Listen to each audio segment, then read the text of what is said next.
Before you begin, remove the display bezel. Removal.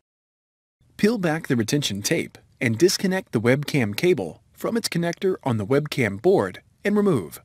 Using a flat, non-conductive tool, carefully remove the webcam board from the adhesive and alignment pins that secure it to the display enclosure. Remove the webcam board. Replacement. Place the webcam board onto the alignment pins on the display enclosure and gently apply pressure to adhere it into place. Insert the webcam cable into its connector on the webcam board and replace the retention tape. Route the webcam cable through the routing channel on the display enclosure. Thanks for watching. Please click subscribe for more videos and weekly updates.